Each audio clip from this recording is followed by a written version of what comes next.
Well, it's been like a month since I did a video, and I don't have any like real edited videos. So here's another video on my phone.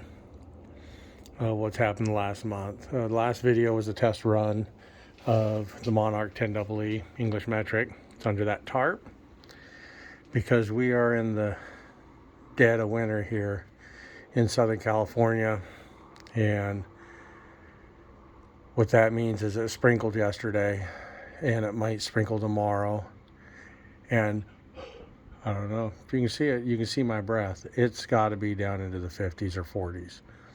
And so I'm pretty much relegated to watching Netflix right now. It's not safe to travel. It's not safe to go out onto the wild streets of Long Beach. So thought I'd come out in the last month. I haven't done anything with the 10EE other than it's electrically fine. Everything seems to run fine. And I'll give you a better update, when it warms up and I get it inside the garage or I take the tarp off of it. But the braking system, the regenerative braking seems to work fine. Stops pretty quick. I straightened out the door so that when you turn the main power lever on, it shoots a crap, I figures that I forget stuff when I know exactly what I mean. An actuator goes down and it locks the door. So that works now. It still buzzes a bit. Currently, the fan is the loudest thing on it. I picked up this fan off of Amazon, I want to say, and it's a little bit quieter.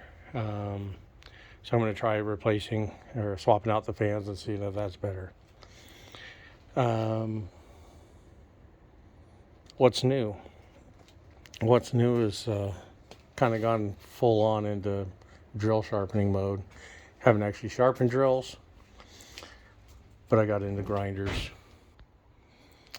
I don't know if I showed this, and it's going to be hard to see here, but I have this Sterling drill sharpener here, and it's a benchtop model. What's nice about it is it's complete. It even has the wheel cover. It's got a Marathon 3/4 horse motor on it, and I got it in a estate sale for oh gosh, it's been 6 months or a year ago now. But as you can see, I don't have benchtop space, so it's just sat down under the table saw. And I was thinking, I'd like to pick up a pedestal version.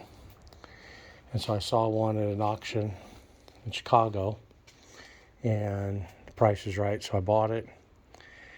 And I wish I wasn't doing this with my phone and I was doing it where I could edit it. But the picture, so my buddy went and picked it up for me, and this is what he picked up. He sent me pictures of it. Thank you very much, Taurus. But this is not the picture of the grinder that was in the auction. So I called the auction company. They apologized, offered to give me my money back. I chose to have them take a couple $100 off of the price, and still shipped it out here. And it's a little rougher than I'd like. It's an older model. I think it's older than the benchtop one. It's got a half-horse Balder motor. Extremely dirty. I wiped it off and cleaned it. They painted it gray, but you can see where I've cleaned the Sterling on this side, and I haven't on this side. My bigger concern is this piece of angle iron here. It's aluminum, and it has quite a bit of wear on it, and you can see where it looks like this should be a slot going all the way up. That these pieces go into. They go into the slot and then they screw down, and you can adjust the height. And that's what the flute rubs up against there, based on, like, this one's a 59 degree for 118 degree. So, but I think it'll clean up good. It's got a nice diamond wheel on it. Not very wide this way, but would still do a pretty good job on smaller drill bits. But so I got that, but before it arrived and got shipped out from Chicago, there was a local auction that had one. So I went and looked at it and ended up winning that auction, and that's this one. And I really liked it when I first saw it, basically because it looks like, I haven't done anything to it right now other than test sharpen a drill. It's complete, original paint, clean, and so I kind of knew that this was going to be my keeper. I checked with Sterling. What is it? It's something. McDowell's. Oh, I'll look at the other one. The company that makes it. This one was built in '97. I assume the others are probably older. I did order the little cover. Picked up a new wheel. I haven't put it on yet, but I'm just going to clean it up and call it good. It's got a Starrett micrometer head on it. This other one has an older Starrett head on it, and the bench top just has essentially a knurled screw. So these two all get sent down the road here eventually. Now, when my friend picked it up, he knew that the people picked up this grinder. He knew the people were vacating the building, so he knew he could pick up some spare wheels. And so I was like, sure, because I saw on the picture of the other grinder up on the wheels, they had grinders for surface grinders. So I said, yeah, pick up any wheels that look good or have hubs mounted on them. So in the box that got sent home was this one, basically this whole stack. So I got 1, 2, 3, 4. I think that's it. 5. So I got 5 hubs. I have to check them, but they all look like they'll fit just your standard, like my Boyer Schultz surface grinder. What is that? Sopco. Excuse me. I really should prepare before I start and hit the record button. But I think it'll fit just, your standard surface grinder, like my Boyer Schultz and my Taft Pierce. Now, a couple other things that I picked up at the same auction. Basically, I just bought 3 grinders. I picked up this grinder here. It's Alexander brand.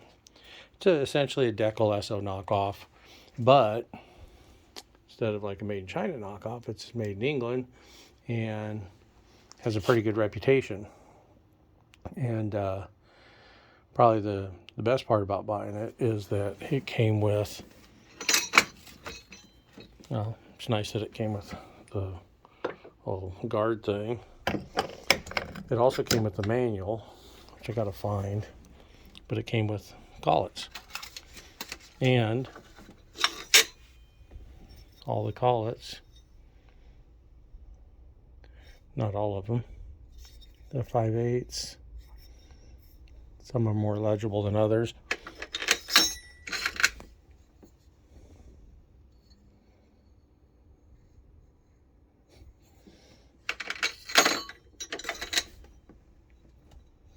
Right there. They decal on them. That's cool. Got a couple other wheels with it, and I got the owner's manual. So I was pretty happy to get this, and I think this will be a keeper for me for a little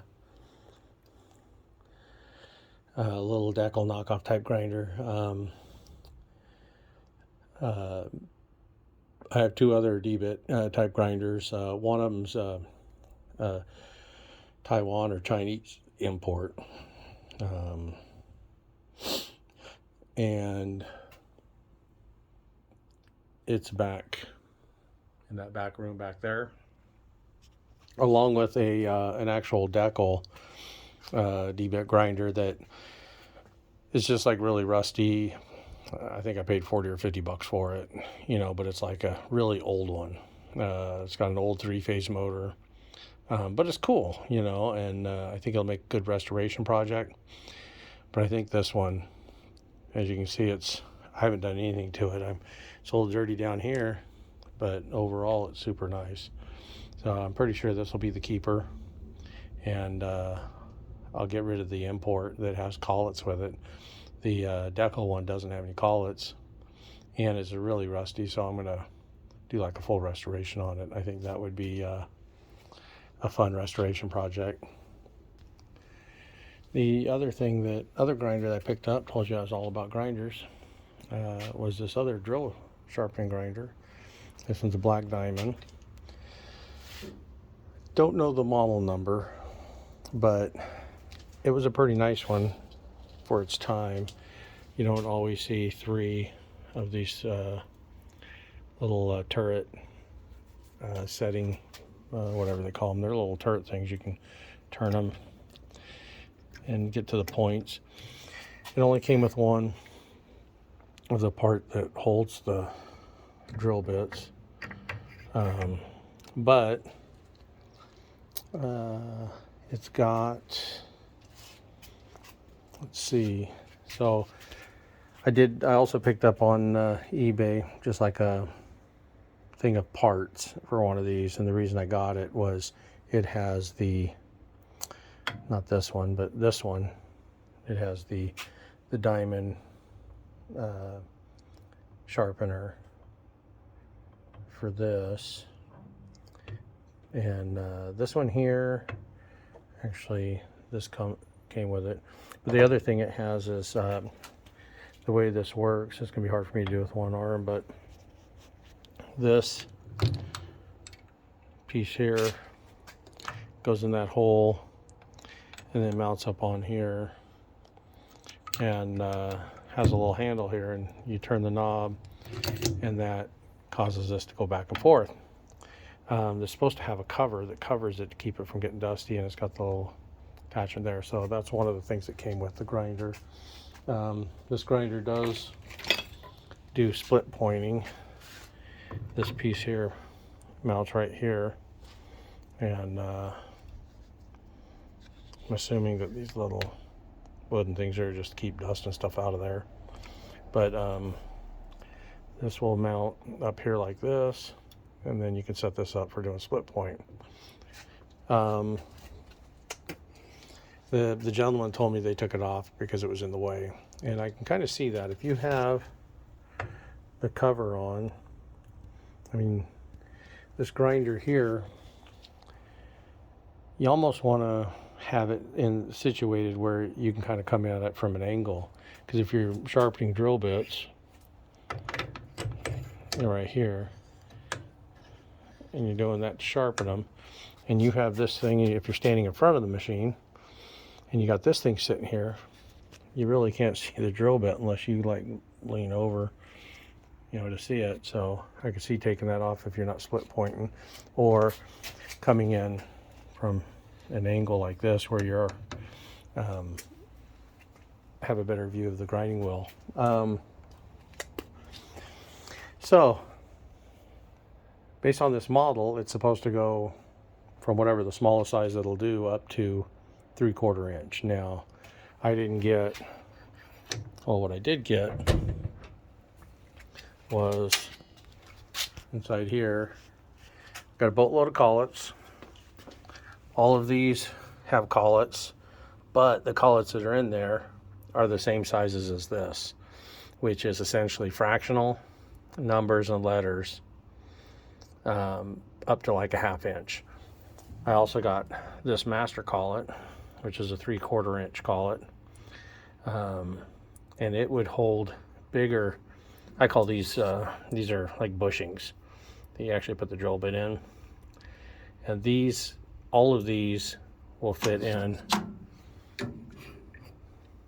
the bushing that's in here that's 9/16. And so then they have larger bushings that fit inside here that will take you from 9/16 up to just under 3/4, and then for 3/4 you just use this by itself. So I've got to get those larger collets, probably thin out some of these collets, go through and pick out the best set. And back in that room with the D-bit grinders, see the door way back there, which I can't get to because I have too much junk, or quality stuff piled up, is a Derek's. I pronounce it Derek's. I'm not sure what it's pronounced. If it's pronounced Derek's or Dareks or whatever. It's a Derek's M5, and it'll do up to 3/4 inch. It'll do split point. I've got everything for it. It's all set up to go. I got spare wheels, and it's 100% complete. And so what I'd like to do is get this thing going, familiarize myself with it, and so that I'm more experienced with it, and then get the Derek's and bring it out here and do kind of a side-by-side comparison. Because I anticipate keeping the Sterling. It'll do an 1/8 inch up to 2.5, but you can make adjustments so you can get up to 3-inch drill bit. I don't have the collets for it, but theoretically this black diamond will go from super small up to 3/4 inch, and I think the Derek's is 1/8 of an inch to 3/4 of an inch. So odds are I'm either going to keep the black diamond or the Derek's, and so I'd like to give them a little side by side. Talk about what I like about each one, what I don't like about each one. If I just have to go based on design and what I see when looking at the two, the Derek seems more convenient because you have two of these drill bit holders, but they don't take little collets, so you can just put the drill bit in and you tighten it down, and one of them will go up to about a 1/2 inch, and then the other one goes from 1/2 to 3/4. And so it seems like in that sense the Derek's is easier to set up, but how you indicate it in on the Derek's is you have something that's similar to these little splits that the flutes rub up against, but it's basically an adjustable piece that you adjust it based on the size of the drill bit, whereas this seems to be more accurate because you have one for each size, or one for each group of sizes, if that makes sense. And so this seems less convenient because you have a separate bushing for every drill bit size. But I think once you get used to it, it may not be that big of a deal. If you actually get down here and put them where they go, so this is 25, and if you actually look at it and it says 25 on it, then you don't really have to think about it, and you can do it pretty quick. You come in here and loosen this a little, and see if I can do it. Yeah, just loosen this a little bit, and then this bushing will come right out. Slide it in, tighten it up. It's hard to do with one hand, but you get the gist of it. So I think that's a little bit of an advantage on the Derek's, but if you get used to and have this organized, I don't think it'll be that big of a deal. Other than that, I think the Derek's uses more of a standard grinding wheel, whereas this is like a CBN wheel on here right now, but the regular black diamond wheel is similar to the Sterling as far as it's this is my new Sterling wheel.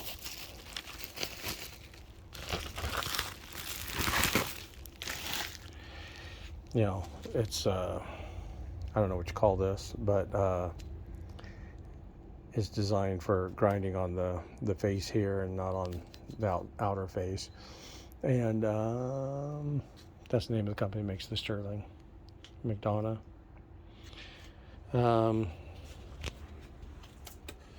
I think for everyday grinding of drill bits that have a little bit of size, you know, probably, I don't know what size, but, you know, maybe a half inch or bigger. Whatever's comfortable to use on the Sterling. I think the Sterling will be the hard to beat because you don't have any collets. You don't have bushings. It just sets on that little channel iron. And you just, you know, real quickly you can adjust to the different size drill bit and you're good to go. So super simple. So I really think that's going to be a winner. What I don't like about the Derek's is, and when I do the side by side, I'll show it to you, but it's got a little tubed pedestal, real flimsy looking, whereas this has a nice cabinet. Seems more solidly built. We got a dovetail with machine parts. I don't know, it just seems like it's a nicely made machine. But I've rambled on for 20 minutes now, so if you've stuck around this far, thank you. And I think probably next video is probably going to be messing around with these drill bit grinders, because I do need to get rid of the extra ones. I got another storage cabinet put in back there.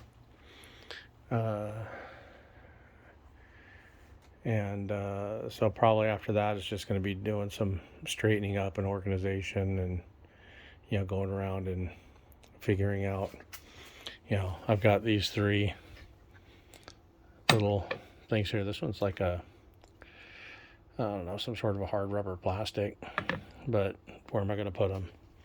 I'll get a place for them, put them away. You know, I've got, I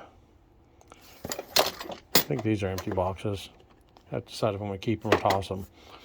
You know, but, you know, some screwdrivers, some scrapers, you know, get them put away. And then as soon as I can get more room, I think I'll get back on the 10EE, because that's what I want to do. I want to get working on that. I have this HLVH clone here that I need to clean up a bit, because I know I'm going to be keeping one of the 10EEs, so I need to clean that up, get it moved down the road, and then I can start working on the 10EE and restoring it. The K&T mill, hate to do it because I've been picking up parts and pieces for it. Here comes an airplane. But I think I'm gonna probably end up getting rid of it because it takes up a whole heck of a lot of space. I still got to get rid of the Walker Turner bandsaw, but yeah.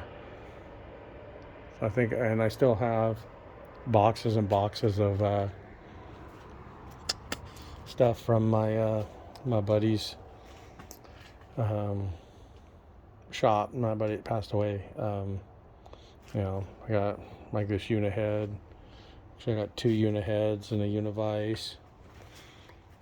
Got the tenon jig for the old Delta unisaw or old table saws. You know, got a whole bunch of stuff down there.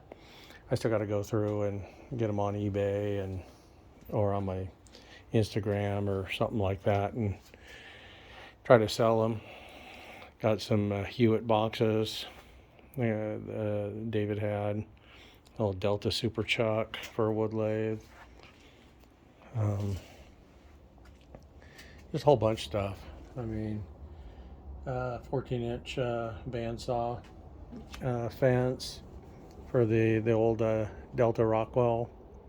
All kinds of stuff. But